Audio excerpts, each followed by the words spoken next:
Welcome to the tutorial of Meet the GIMP. My name is Rolf Steinert and I am recording this in Bremen, Northern Germany. Let's start today's tutorial with this image. Today I will work with this image only to use it as an example. Before we start to work with selection, I think you should understand a bit about what selections really are. This square is a selection and this part is outside of the selection. These moving lines here are the border of the selection. The GIMP people call a selection as a channel like red, green or blue, or an alpha channel which controls the transparency. Outside of the selection, the value of this channel is 0 and inside it's 255, and between them is the border, and between them there can be values lower than 255 and higher than 0. So changing a selection or making a selection is changing some numbers. And now let's have a look at how to make a selection. For deselecting a selection, there are two ways. First way is go to Select and None.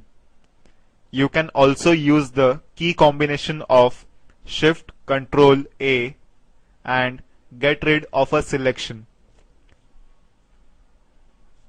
Now select the rectangle select tool and look into the options dialog. On the top there are 4 choices. The first one is replace the current selection. So I select different areas here, and you can see that when I select a new area, the old selection is deleted. The second option is add to the current selection. By selecting that option, I can select different areas in the image and get a quite complicated selection.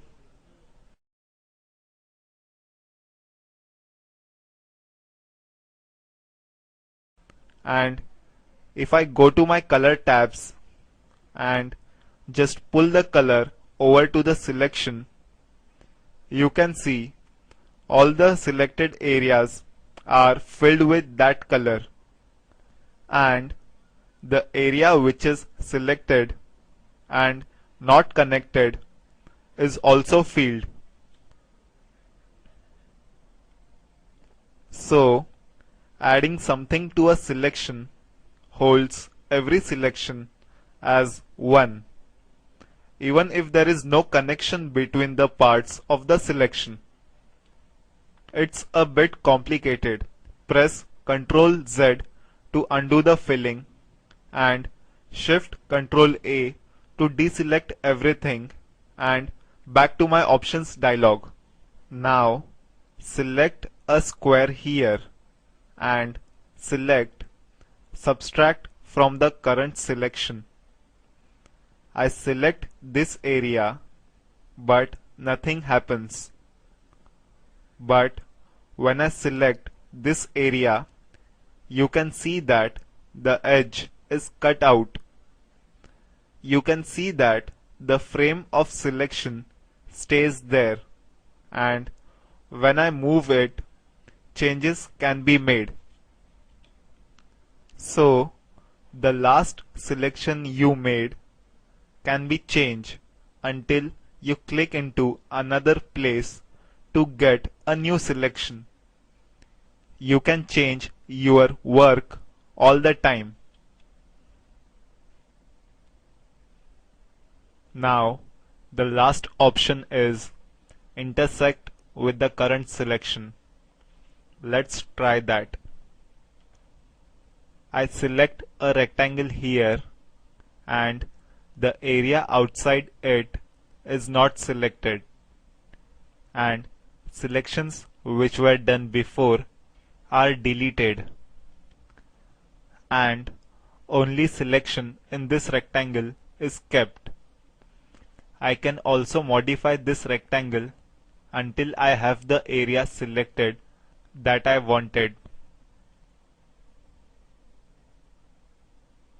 So now we have covered 4 modes, that is replace, add, subtract,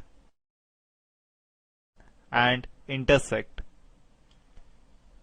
You can replace a selection by just clicking.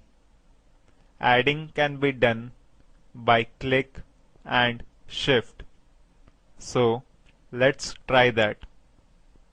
I press the shift key and then by clicking I start adding new selections, and when I press the shift key and mouse key, a plus sign appears. Now if I want to subtract the selection, I can press the control key and now I press the mouse key and start to move. You can see a minus sign. So now I can subtract the selection. And for intersection, shift, control should be pressed together and then select an area for intersecting.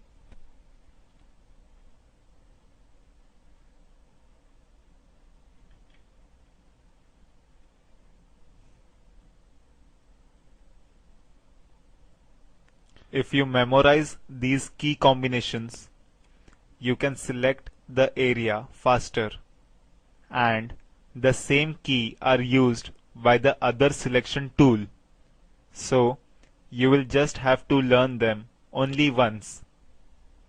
Shift Ctrl A disable all the selections and brings back to my normal mode. And now let's start with other stuff here.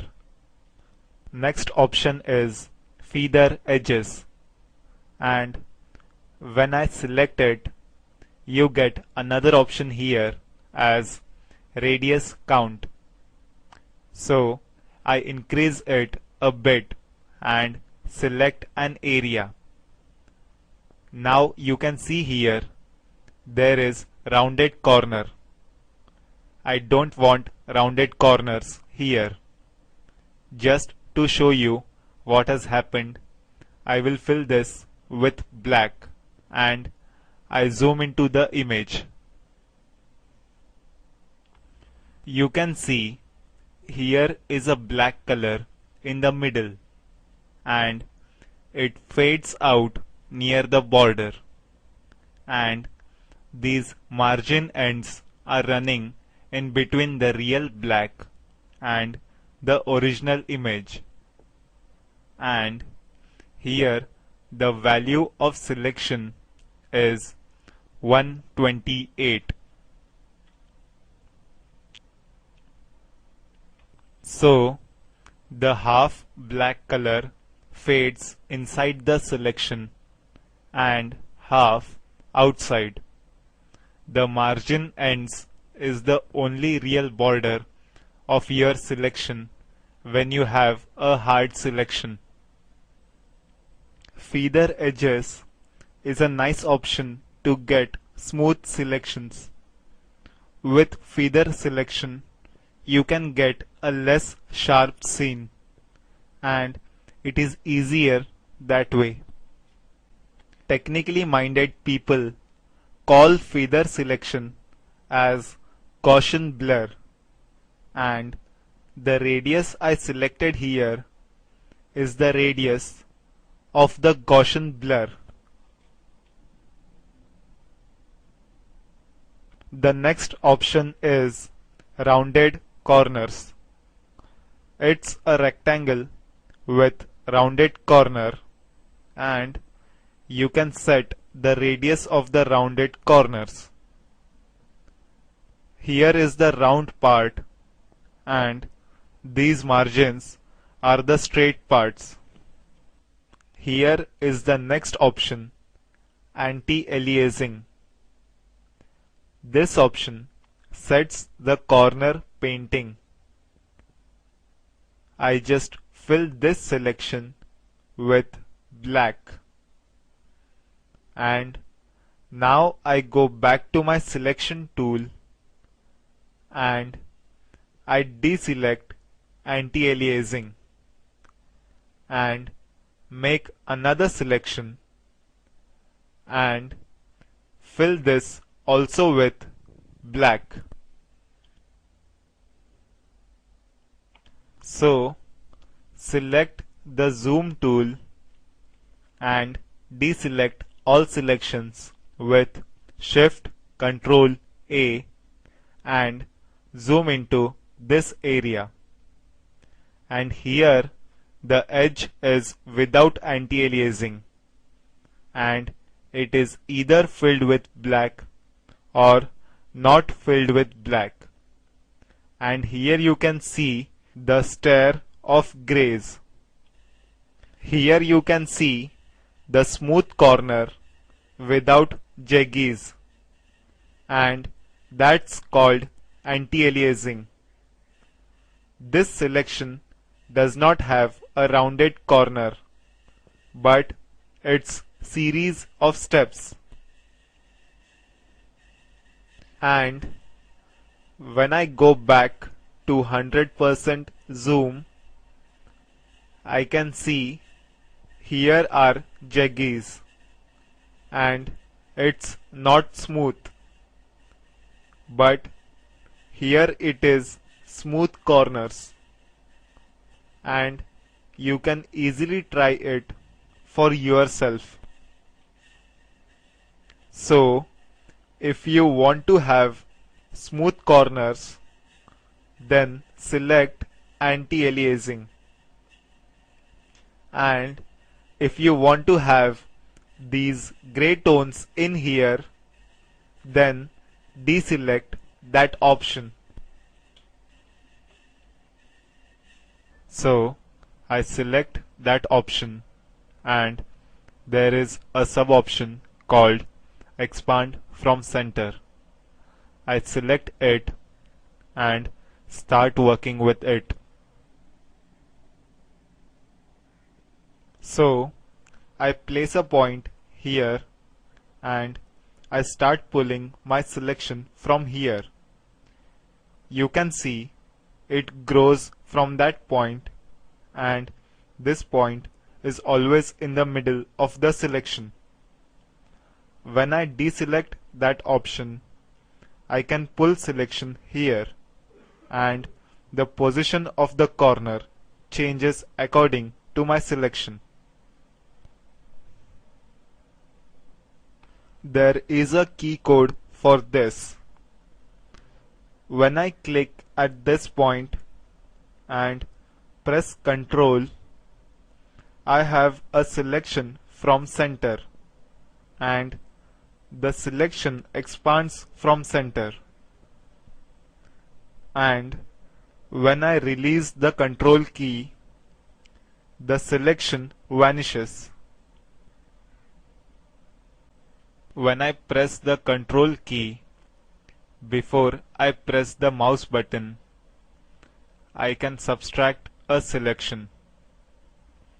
But when I first press the mouse key and then the Control key, I get selection from center. The next option here is Fixed Aspect Ratio, and I can have here pre-selected aspect ratio as 1:1, and when I draw, it will always be a square.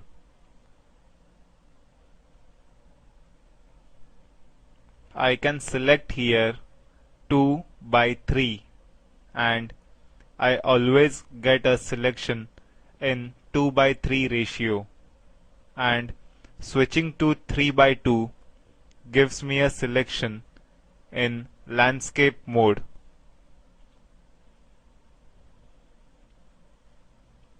There is another way to create a perfect square.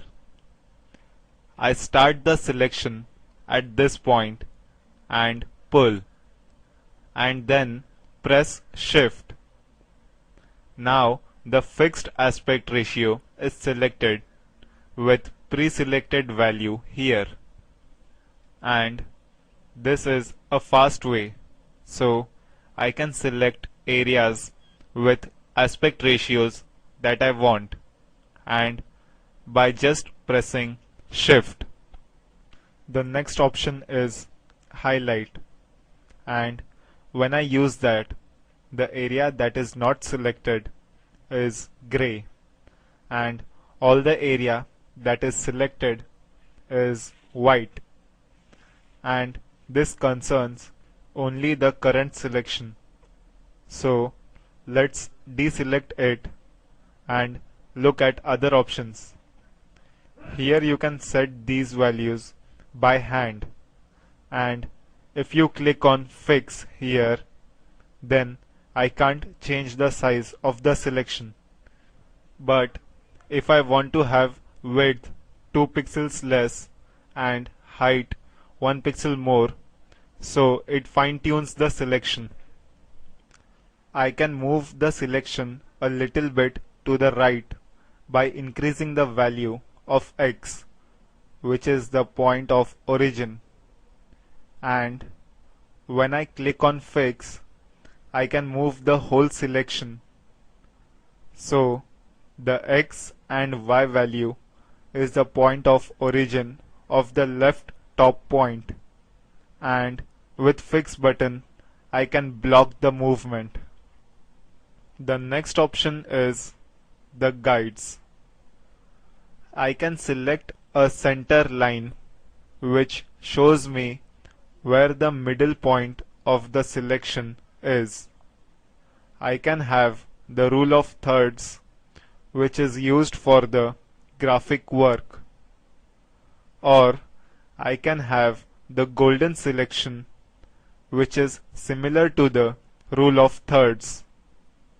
On the bottom is auto shrink selection and shrink merge. Auto shrink selection is not very useful, but shrink merge is an option which, if selected, the algorithm looks at all the layers, and if deselected, only the layer that you are working on is taken into consideration. Before having a recap of these options, we will talk about ellipse selection. So deselect all the selections by pressing Shift Ctrl A.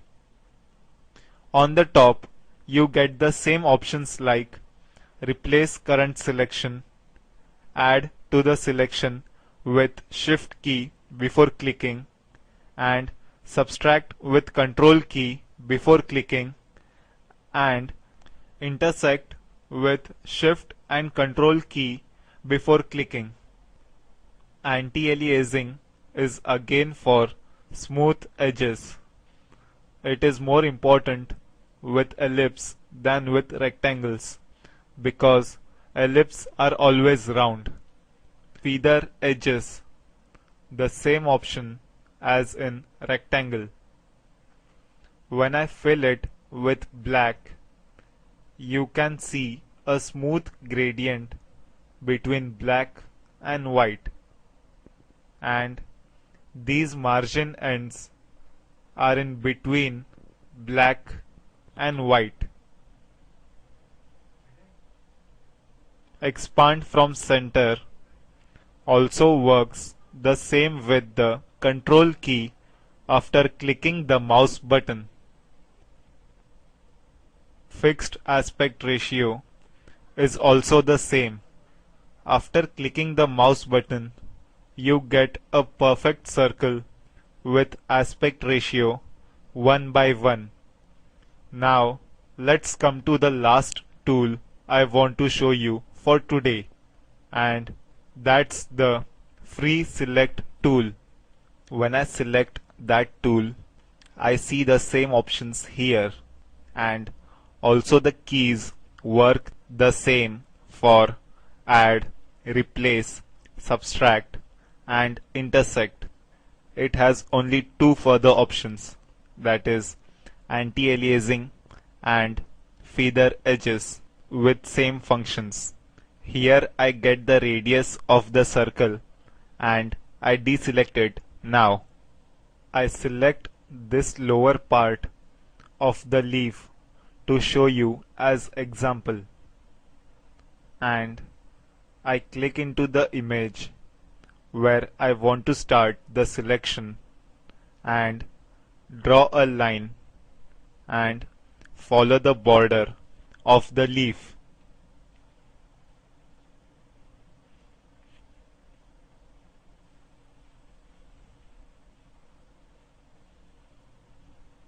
So now I have selected this area.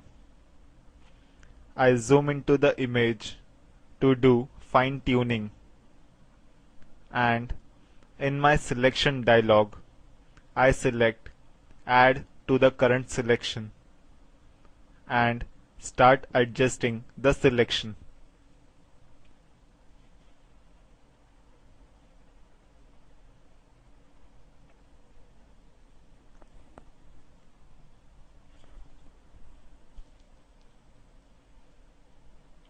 The algorithm looks for the shortest way to the point where you started the selection.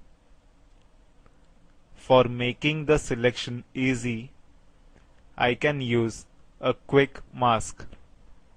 On the bottom left corner is the option toggle quick mask, and I toggle that, and you can see now my whole image is red.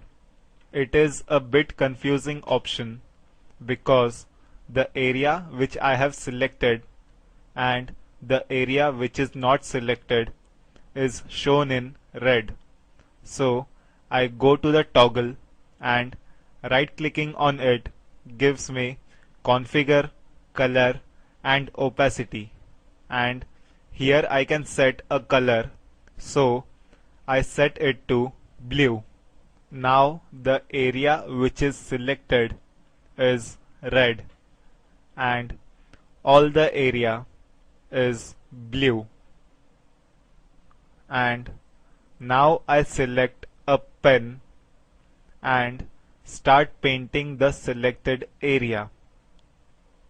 But before that, I change the foreground and background color with the key X.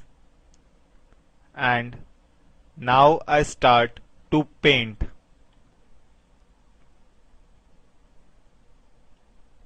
And when I overpaint the border, I can paint with the background color.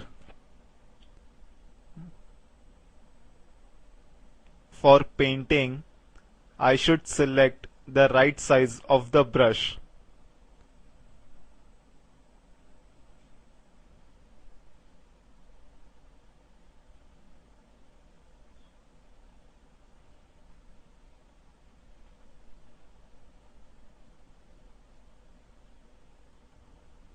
And when I untoggle the mask, you can see here is the mistake in selection, and here also. So I select the toggle and correct the mistakes. Fixed. So the quick mask is an easy way to get a complicated selection right. You can use the quick mask selection as a tool. You can change the opacity of the mask, and now you can hardly see the parts which is not selected. 50% opacity is the right amount in most of the cases. You can choose a color of your choice for the unselected areas. There is another option here called Mask Selected Areas. It has just the opposite effect of the quick mask. So now the selected area is painted blue, and this looks better in this case here. And when you deselect the quick mask, you can see your selection.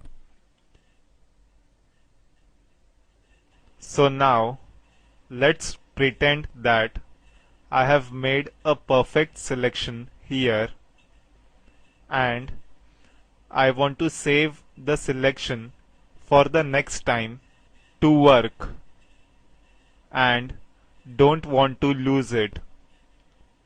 Just go to Select and Save to Channel, because selections are basically channels.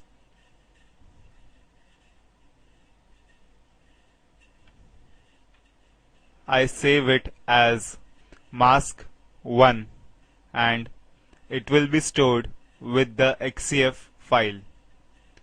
So now I can deselect everything with Shift Ctrl A. Select another part, and when I go back to my selection here, I can add to the selection or subtract from selection or even intersect with selection, and my selection is back here. So if you want to save that, just go to Select and Save to Channel. Goodbye. This is Hemant Vaidande dubbing for the Spoken Tutorial project.